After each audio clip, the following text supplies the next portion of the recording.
damai sejahtera Allah yang melampaui segala akal dan pikiran, itulah yang menyertai hati saudara di dalam Yesus Kristus Tuhan kita. Amin. Bapak, Ibu, dan Saudara, jemaat Tuhan, firman Tuhan yang mendasari ibadah kita pada minggu ke-8 setelah Trinitatis hari ini, mari kita baca dari kitab Mazmur pasal 50 ayatnya yang pertama sampai ayatnya yang ke-6. Mazmur 50 ayat yang pertama sampai ayatnya yang ke-6. Saya akan lebih dahulu baca dalam bahasa Batak, lalu kemudian nanti saya akan baca dalam bahasa Indonesia. Demikian dikatakan: Ede sian si asap makuling do debata jahuba jalamar tikting tutanoon sian habicaran tolkas rodi hasudutan sia-sion situan di hinadenggan marsinodang debata saya narodo debatata jaladang tagamon hohomi mana di jolona do api madilat-dilat jala ronggur nagugo situtu humaliang ibana di pio doa kalangit sia gijang rodi tanoon asa diu humbangsona papungu hamuma tuau akan daulat marroha akan marpada dohot au marhite-hite pilihan. Jadi diberitahu nak kalangit ma hati goranna ai apala debatado panguhum. Dalam bahasa Indonesia dikatakan demikian: Mazmur Asaf, yang maha kuasa Tuhan Allah berfirman dan memanggil bumi dari terbitnya matahari sampai kepada terbenamnya. Dari Sion puncak keindahan Allah tampil bersinar. Allah kita datang dan tidak akan berdiam diri. Di hadapannya api menjilat, sekelilingnya bertiup badai yang dahsyat. Ia berseru kepada langit di atas dan kepada bumi untuk mengadili umatnya. Bawalah kemari orang-orang yang kukasihi, yang mengikat perjanjian dengan aku berdasarkan korban sembelihan. Langit memberitakan keadilannya, sebab Allah sendirilah hakim. Demikian firman Tuhan. Saudara yang kekasih, bangsa kita adalah bangsa yang beragama. Itu kita bisa lihat dari butir pertama Pancasila sebagai dasar negara kita, yaitu ketuhanan yang Maha Esa. Dan kita mensyukuri bahwa pemerintah kita adalah pemerintah yang menjamin hak beribadah setiap warga. Sehingga saudara, kita lihat semua agama di tengah-tengah bangsa ini bebas melakukan ibadah dan menjalankan iman kepercayaannya. Dan puji syukur saudara, dalam rangka menjalankan ritual keagamaan dan ketaatan warga bangsa kita juga, kita harus acungi jempol. Semua rumah ibadah selalu dipenuhi oleh warganya. Demikian saudara secara khusus dengan warga gereja. Kita lihat hampir semua gereja penuh. Bagaimana kita bergumul selama pandemi COVID, ketika beribadah, bergereja tidak bisa kita laksanakan, betapa itu menyedihkan bagi kita. Dan setelah pasca COVID ini, mudah-mudahan ini akan segera berakhir dan kita semakin kuat menghadapi itu. Maka lihat sekarang kerinduan orang untuk beribadah itu juga sudah sangat-sangat merindukan bagaimana ibadah itu bisa berjalan dengan baik. Maka lihat, gereja ini termasuk gereja yang kecil secara jumlah jemaat. Tapi lihat, di sini dilaksanakan 2 kali ibadah. Di gereja lain ada 3 sampai 6 kali beribadah. Artinya saudara, jadwal ibadah yang padat itu adalah jadwal ibadah yang terus-menerus dihadiri warganya. Ketaatan beribadah itu adalah bukti bagaimana Tuhan, bagaimana manusia, bagaimana orang percaya itu adalah orang yang percaya, taat akan iman percayanya. Soalnya itu nak kita dan itu. Unak sampai dong dia partikian na subuh pajupang doho debata.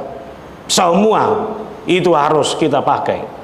Tapi yang menjadi masalah adalah, saudara, apakah kehidupan religius, kehidupan beragama itu, keinginan beribadah, ketaatan beribadah itu berhubungan secara langsung dengan sikap, tindakan, perbuatan, kata-kata kita atau tidak?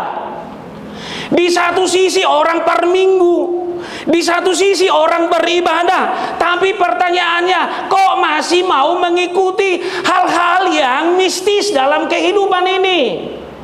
Di satu sisi orang beribadah katanya hidup dalam dunia modern, tetapi lihat hal-hal yang klinis, hal-hal yang tradisional, bahkan Allah yang ada di dunia ini bisa dia percaya sebagai kekuatan baru dalam kehidupannya.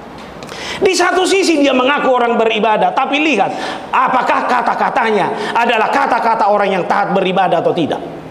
Di satu sisi dia adalah orang yang beribadah, yang taat kepada Tuhannya, tapi lihat kejahatan ada di mana-mana. Kita lihat di tengah-tengah bangsa ini. Hosani jolma pedang hargabe. Artinya hanya karena sebuah persoalan orang bisa kehilangan dari seluruh kehidupannya, bahkan kehilangan nafasnya sendiri. Banyak kasus kita lihat, saudara. Nah, saudara, kehidupan kekristenan inilah yang menjadi pertanyaan kita. Kenapa terjadi persoalan ini? Kenapa di satu sisi kita ini adalah orang yang sangat serius dengan ritual-ritual ibadah kita, tetapi di sisi lain itu berbeda dari sikap kita? Jawabannya adalah kita hidup dalam dualisme kehidupan. Ibadah dengan ritual keagamaannya adalah satu sisi. Ketaatan beribadah, bernyanyi, berdoa itu di satu sisi. Dan kehidupan di dunia ini adalah sisi yang lain. Kalau kita ambil sederhana, hari Minggu adalah hari untuk beribadah kepada Tuhan 2 jam. Setelah itu kembali kepada kehidupan nyata. Apalagi hari Senin dan hari Sabtu, ini menjadi hari-hari yang sepertinya tidak ada hubungannya dengan hari Minggu ini. Saya boleh beribadah hari Minggunya, saya boleh kusuk bahkan sampai keluar air mata beribadah, mengakui dosa dan kelemahan kepada Tuhan. Tapi Senin sampai Sabtu menjadi bagian lain yang tidak ada hubungannya dengan hubungan saya kepada Tuhan. Padahal saudara, dari istilah, saya ambil dari istilah bahasa Ibrani, ibadah itu abodah. Itu dalam bahasa Ibrani artinya sikap membungkukkan badan tanda hormat seorang hamba kepada Tuhannya. Kemudian dalam bahasa Yunani disebut leutorgia, yang artinya memberikan sikap tunduk serta mencium tangan tanda hormat dan mengasihi. Lihat anak-anak di sini. Sewaktu kau mencium tangan mamamu, bapamu, itu kan tanda hormat, tanda sayang, sampai membungkukkan badan. Itu adalah tanda hormat kita. Beribadah juga dalam arti yang sama seperti itu. Kita membungkukkan badan, kita menghormati, kita tunduk sebagai hamba kepada Tuhan yang menguasai, yang menciptakan, yang memelihara kehidupan kita. Nah, persoalannya, apakah sikap hormat, sikap tunduk dan taat ini hanya pada hari Minggu, tidak terlihat dalam hari-hari selanjutnya? Sama halnya kepada anak-anak tadi. Kalau kamu mencium tangan orang tuamu, lalu kamu tunduk, permisi, apakah itu hanya simbolik? Apakah itu artinya hanya pada saat itu? Seharusnya kalau kamu sudah sanggup mencium tangan mamamu, bapamu, dan tunduk, itu artinya seluruh hidupmu adalah hidup yang harus kau pertanggungjawabkan kepada kedua orang tuamu. Itu bukan hanya ungkapan simbolik, itu bukan hanya sesuatu yang saudara tunjukkan sebagai orang yang taat kepada orang tuamu, tetapi taat dalam segala hal. Sama halnya kepada Tuhan. Kalau saya beribadah, hormat dan tunduk, taat kepada Tuhan saya, itu artinya dari seluruh tindakan saya, rasa hormat itu harus terlihat. Tidak bisa dipisahkan. Itu sebabnya Paulus dalam Roma 12 ayat 1 berkata, karena itu saudara-saudara, demi kemurahan Allah, aku menasihatkan kamu supaya kamu mempersembahkan tubuhmu sebagai persembahan yang hidup, yang kudus dan yang berkenan kepada Allah. Itu adalah ibadahmu yang sejati. Lihat, kalau kita hubungkan ibadah tadi, saya hormat, tunduk, taat kepada Tuhan. Lalu Paulus mengajak agar seluruh hidup kita persembahkan sebagai persembahan yang hidup, persembahan yang kudus, mempersembahkan seluruh kehidupan kita ini kepada Allah. Itu artinya tidak ada sedikit pun dari kehidupan saya yang bisa terbebas dari Tuhan. Semuanya itu harus melekat. Saudara sebagai anak di rumah, tunjukkanlah rasa hormatmu. Kalau saudara tunduk dan taat kepada aturan orang tuamu, itu adalah persembahan hidupmu. Sebagai orang percaya, hidup sebagai manusia, sebagai orang muda di tengah-tengah zaman ini. Tapi ingat, hidupmu sebagai remaja dan pemuda adalah persembahan yang sudah harus kamu persembahkan kepada Tuhan. Maka seharusnya di rumah di mana suami istri hadir, rumah itu adalah rumah di mana masing-masing keluarga mempersembahkan hidupnya sebagai persembahan kepada Tuhan. Babu ibu ulun, ini yang menjadi masalah. Madohi murado, mengatakan itu gampang, tapi membangun komitmen itu dalam kehidupan sehari-hari itu yang menjadi persoalan. Maka ketika Paulus dalam kitab Filipi mengatakan bahwa hidup ini adalah Kristus, maka perhidup saya ini harus menjadi hidup penyataan hidup Kristus itu dalam segala hal. Tarida doisya katam, tarida doisya persaurammu, tarida doisya tanggung jawabmu, tarida doisya kehadiranmu dalam segala sesuatu atau tidak. Itu makanya saudara, beribadah dalam arti luas, kita harus artikan bahwa ibadah yang kita lakukan sehari-hari adalah persembahan hidup kita secara total, tidak setengah-setengah. Menjadi orang percaya tidak separuh, tapi menjadi orang percaya yang beribadah, yang mempersembahkan hidupnya kepada Tuhan.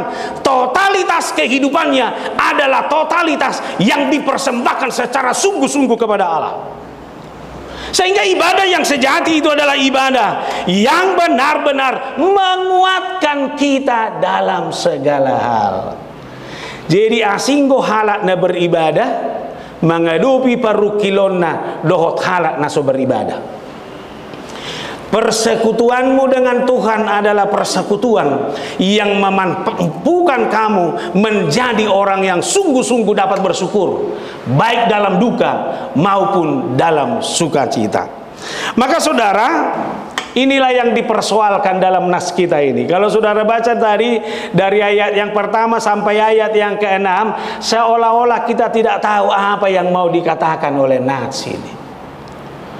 Allah kecewa dengan bangsa itu. Bangsa itu di satu sisi adalah bangsa yang setia dengan ibadahnya. Bangsa itu adalah bangsa yang setia memberikan persembahan-persembahan, korban-korban bakaran di tengah-tengah kehidupan beragama mereka. Seluruh ritual keagamaan mereka laksanakan dengan baik. Tetapi dalam kenyataan hidup sehari-hari berbeda. Dangadong naso diulahon ruhut parugamaon. Dia berdoa dengan rajin, dia memuji Tuhan dengan rajin, dia terus mengikuti ibadah-ibadah kategorial, dia terus mengikuti ibadah-ibadah yang ditetapkan oleh gereja di tengah-tengah peribadahan gereja. Tetapi semuanya itu tidak memiliki dampak apa-apa. Dalam ayat pasal 50 ayat 8, bukan karena korban sembelihanmu aku menghukum engkau, bukan korban bakaranmu tetap ada di hadapanku. Tetap lihat, Allah mengakui itu berjalan. Tapi ayat 17 sampai 21 itu, padahal engkaulah yang membenci teguran dan mengesampingkan firmanku.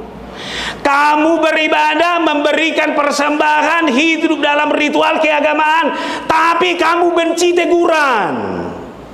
Buat orang muda, engkau beribadah percuma kalau kau nggak bisa ditegur. Banyak orang sekarang ditegur sakit hati, diingatkan sakit hati. Banyak anak-anak sekarang juga sudah diingatkan orang tuanya nggak mau. Itu artinya kamu beribadah tetapi tidak melakukan ibadahmu dengan sungguh-sungguh. Maka orang yang beribadah itu pasti orang yang bisa ditegur. Gimana, masih bisa ditegur di rumah enggak? Siapa yang marah-marah kalau mamanya tegur di rumah? Kamu itu nak, jaga, kamu harus hemat. Ih, mama inilah. Saya angkat, itu bukan orang hidup yang beribadah. Bertobatlah. Ayat 18. Jika engkau melihat pencuri, maka engkau berkawan dengan dia dan bergaul dengan orang berzina. Kau bilang kamu orang beribadah, kamu sudah tahu dia pencuri, kau kawan-kawani pula, ikut pula kau makan bakso dengan uang curian itu. Aneh enggak? Maka hati-hati. Kalau kawanmu di sekolah uangnya banyak-banyak, terus tanya dari mana itu. Jangan-jangan uang mamanya yang dicuri itu.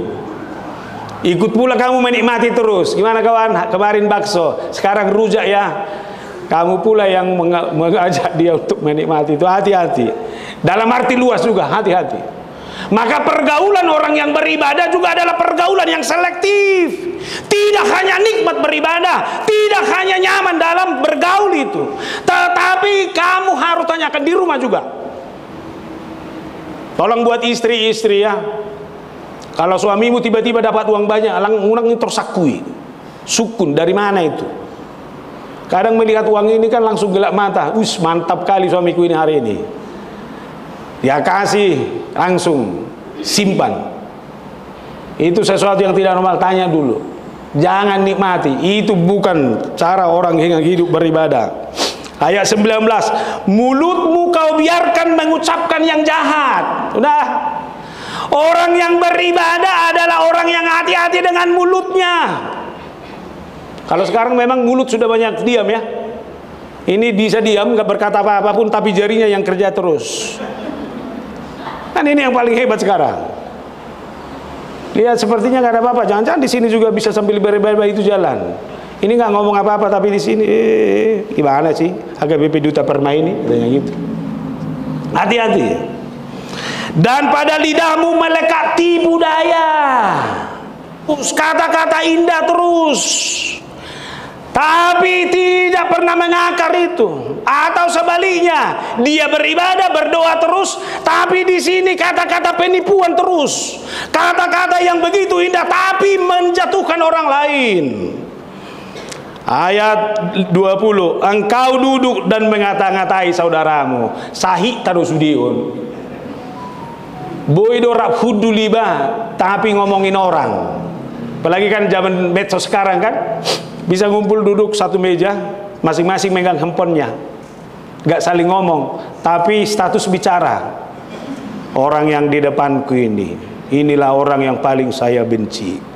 Padahal sama-sama di situ. Aku sebenarnya nggak suka di sini melihat iblis-iblis yang ada di sini. Bayangkan, sama-sama duduk. Dan tak kenapa, topik yang paling enak memang sekarang adalah ngomongin orang. Gak habis-habisnya. Maka sering saya ingatkan dalam khotbah-khotbah saya, hati-hati kalau ibu-ibu ngumpul. 15 menit pertama itu sehat. Masuk menit ke-16 sudah mulai bergeser itu. Kamu kenal nggak Nyonya Menurung itu? Ah, mulai dia. Awalnya kesehatan, dia itu lagi diet loh. Mulai ke yang lain. Lihat, engkau duduk dan mengata-ngatai saudaramu, kemudian memfitnah anak ibumu. Sudah terjadi? Yang bersaudara saling memfitnah. Inilah. Di rumah juga hati-hati, duduk bersama yang positif dibicarakan. Duduk bersama jangan menggosip.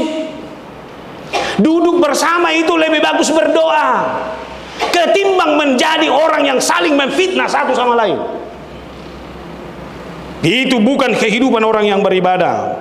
Lalu ayat 21-nya, itulah yang engkau lakukan, tetapi aku berdiam diri. Engkau menyangka bahwa aku ini sederajat dengan engkau. Penghakiman milik siapa? Milik Tuhan. Tapi apakah manusia sudah saling menghakimi?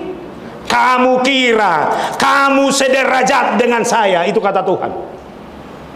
Maka saudara, orang yang beribadah itu adalah orang yang beribadah yang yang sungguh-sungguh mengenal Tuhan dan sungguh-sungguh mau memperkenalkan Tuhan itu dalam segala keadaan di tengah kehidupannya. Maka lihat melalui nats ini, sebelum berbicara tentang Allah yang menghakimi itu, nats ini berbicara terlebih dahulu siapa itu Tuhan itu. Ayat yang pertama langsung disebutkan di situ bahwa Allah itu adalah Allah yang maha kuasa, yang selalu berfirman dari terbit matahari sampai terbenamnya. Allah kita itu adalah Allah yang hidup. Allah itu bukan Allah yang mati.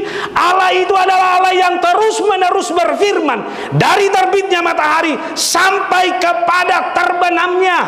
Tidak ada yang membatasi dalam segala sesuatunya. Allah itu adalah Allah yang bersuara.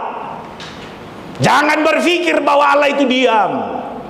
Kalau Allah tidak melakukan apa-apa, sepertinya membiarkan. Jangan saudara berpikir bahwa Allah itu mendiamkan semuanya. Allah itu adalah Allah yang selalu berfirman. Dan Allah itu adalah Allah di dalam firman-Nya menunjukkan siapa Dia.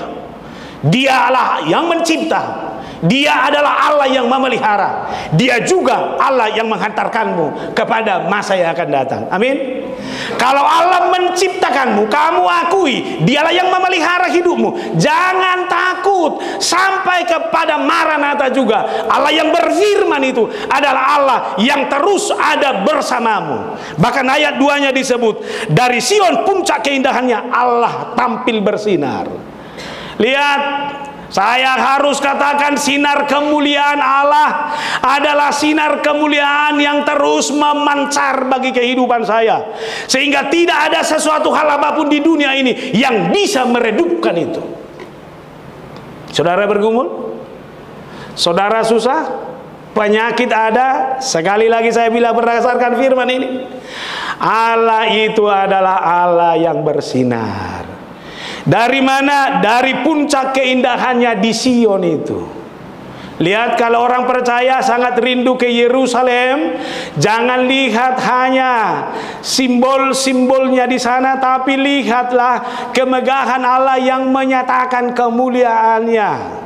Kalau Sion Yerusalem itu adalah mau dari tujuan dari kehidupanmu, saudara mau hidup dalam sinar kemuliaan Allah itu, maka orang yang hidup dalam sinar kemuliaan Allah adalah orang yang tidak pernah meredupkan cahaya kemuliaan dari dalam dirinya. Amin. Maka hal apapun, sepahit apapun hidup di dunia ini, sinar kemuliaan Allah yang bersinar itu jangan pernah biarkan itu meredup. Tuhan, tolong pakai saya, mantulkan sinar kemuliaan yang ada daripada Tuhan itu. Ya remaja di sini ya, berkomitmen ya. Hidupmu harus menjadi hidup yang memantulkan sinar kemuliaan Allah itu. Engkau harus menjadi anak yang memberikan semangat baru di tengah-tengah keluargamu. Kemudian ayat 3-nya, siapa itu Allah kita? Allah kita yang datang. Lihat, pertama disebutkan firman-Nya terus, kemudian Allah yang berfirman, Allah yang datang. Dijenguk itu enak. Kalau kita ada di rumah lagi bergumul, jengukan orang itu membuat kita nyaman. Orang yang dirawat di rumah sakit, kalau datang kawannya menjenguk, sepertinya penyakit hilang karena semangat. Cuman sekarang ini menjenguk orang yang sakit hati-hati karena COVID ini.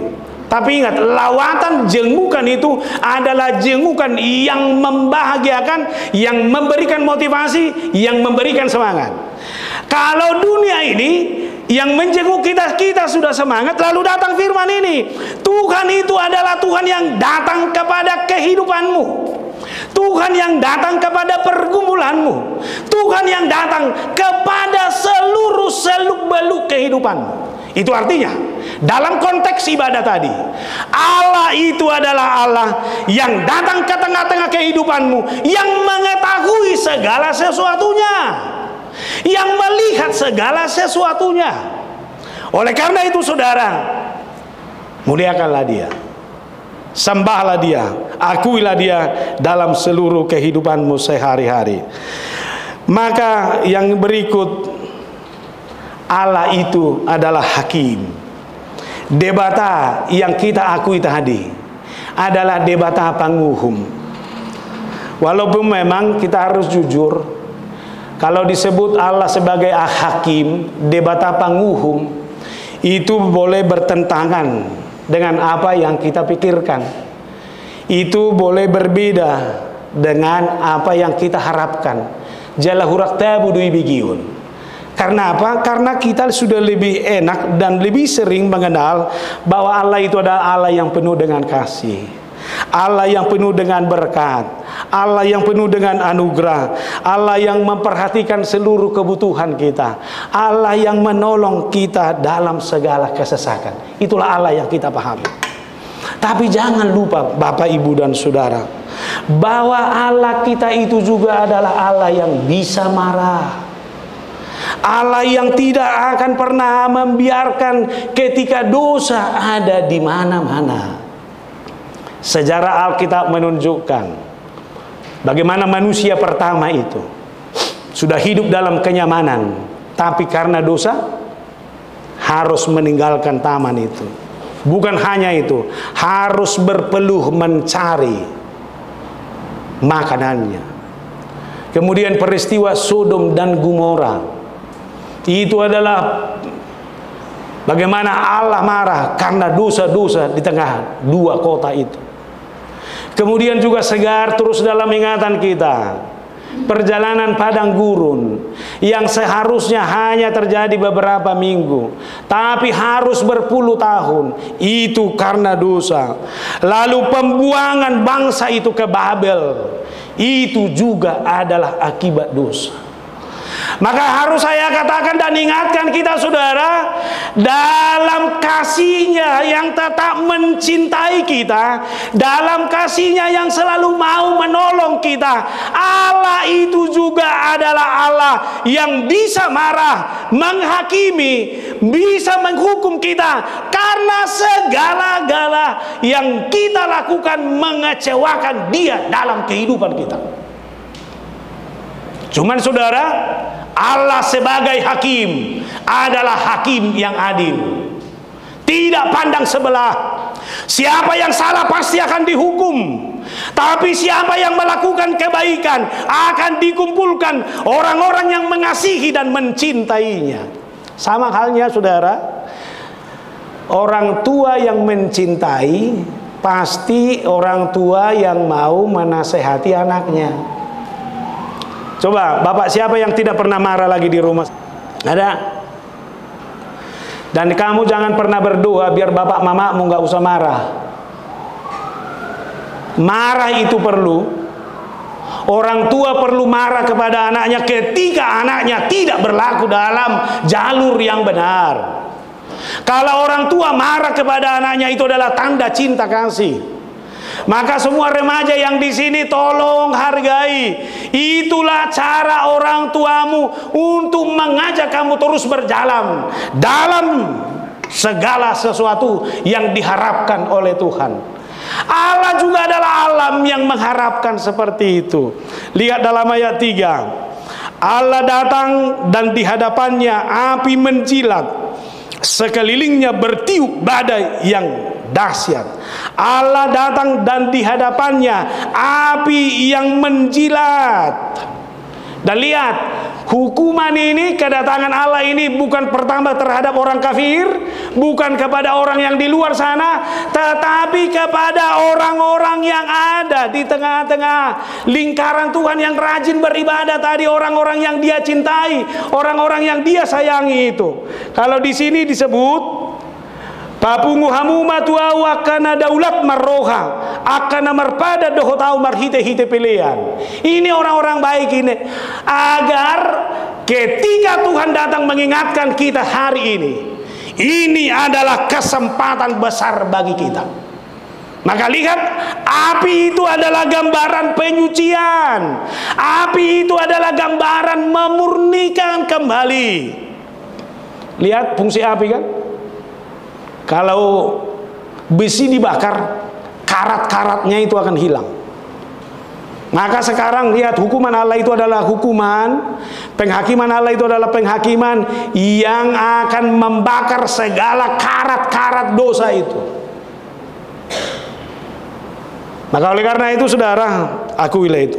Kemudian dalam Mazmur 50 ayat 4, ia berseru kepada langit di atas dan kepada bumi untuk mengadili umatnya. Artinya saudara, alam ini juga dapat dipakai Tuhan untuk menunjukkan keadilannya. Maka kita harus jujur, alam tidak pernah bertanya dulu kepada kita apa yang akan terjadi. Bencana datang dengan sendirinya, tidak pernah bisa diprediksi dengan baik. Lihat, apapun cara manusia, bagaimana kita memahami itu? Apakah jangan-jangan apa yang terjadi di tengah-tengah dunia ini adalah cara Allah untuk mengingatkan kita terus. Benar, Allah mengasihi kita, tetapi kita sekarang ini dituntut. Saya tidak tahu saudara, COVID belum berakhir. Sekarang ini kita diancam lagi dengan apa itu penyakit cacar monyet ya. Gak tahu penyakit apa lagi yang datang. Bencana datang, bencana yang lain juga akan datang. Lihat, panas bumi ini adalah panas yang sangat menyengat luar biasa. Lihat, semakin panas, kita semakin butuh AC, sementara AC juga akan menambah panas. Kita sekarang di pusaran itu. Maka saudara, kejadian ini semua, mari kita pahami bahwa Tuhan mengajak kita menjadi orang yang harus semakin mendekat bagi Dia.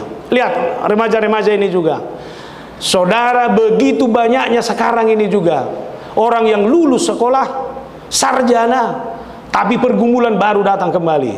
Mencari pekerjaan itu sekarang sulitnya minta ampun. Bagaimana kita belajar terus-menerus dari apa yang akan terjadi di tengah-tengah kehidupan kita. Lalu yang terakhir saudara, dari nas ini, Tuhan tidak pernah tinggal diam. Tuhan itu bukan Tuhan yang menutup mata. Ada dosamu yang, remaja ini lu saya tanya ya, ada dosamu yang tidak diketahui orang tuamu? Ada? Ada kebohongan yang kau simpan sampai sekarang orang tuamu belum tahu? Ada? Tuhan tahu apa yang ada di dalam hatimu itu. Buat kita semua, kejahatan apapun yang bisa kamu sembunyikan di dunia ini, tapi bagi Tuhan itu terlihat. Apa yang ada dalam hatimu sekarang ini, apa yang ada dalam seluk-beluk hatimu sekarang ini, apakah itu kebencian, apa itu iri hati, Tuhan tahu semuanya itu. Maka saudara, ketika firman ini mengingatkan kita, itu artinya kita masih diberi kesempatan. Kita masih diberi kesempatan. Tuhan pasti akan datang. Tuhan pasti akan datang ke dunia ini, sama seperti kata dari epistel kita tadi.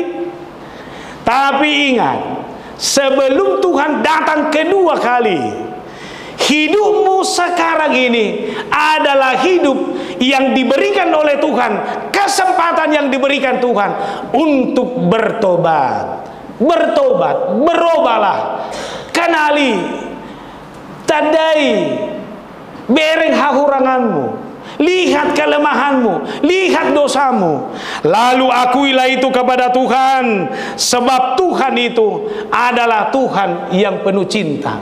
Dia adalah hakim, tapi Dia adalah hakim yang adil, hakim yang menyayangi kita.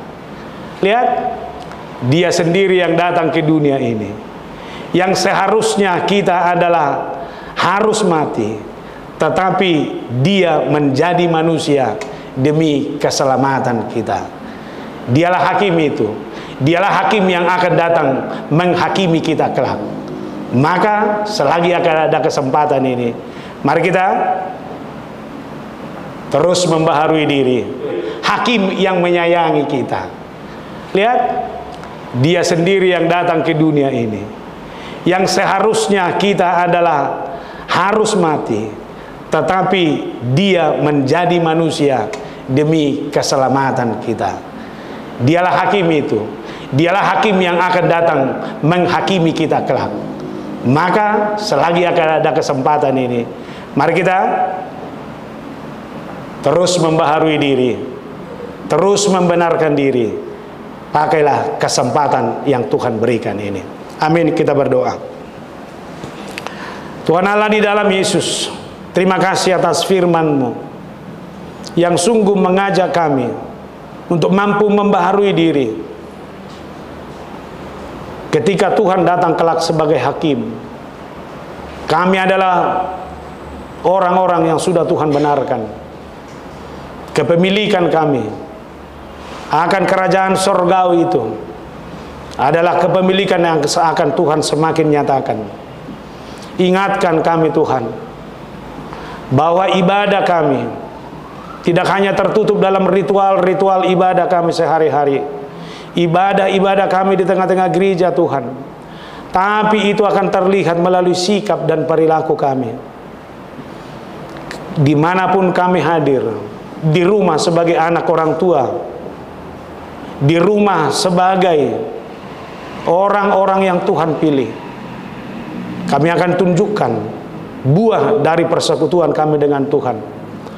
Ketika kami bekerja, ketika kami berjualan, ketika kami di kantor, dimanapun aktivitas kami sehari-hari, kami akan menunjukkan ibadah kami yang sejati, perilaku kami, dalam persekutuan kami sehari-hari, kata-kata kami, rangkulan kami adalah kata-kata yang menyejukkan, kata-kata yang membawa berkat, bukan fitnah. Terima kasih Tuhan. Berkatilah seluruh umat-Mu ini. Banyak hal yang mereka pergumulkan, tapi satu hal yang kami tahu, bahwa Tuhan adalah penyelamat bagi kehidupan kami. Berkati mereka agar senantiasa hidup dalam sukacita yang daripada-Mu. Berkati juga gereja ini, jadi gereja yang terus melayankan pelayanan Tuhan, membawa sukacita kesembuhan, kebahagiaan dan sukacita bagi seluruh jemaat Tuhan. Berkati Abang Pendeta, berkati seluruh majelis gereja dan semua orang, bahkan warga jemaat yang bergumul karena sakit.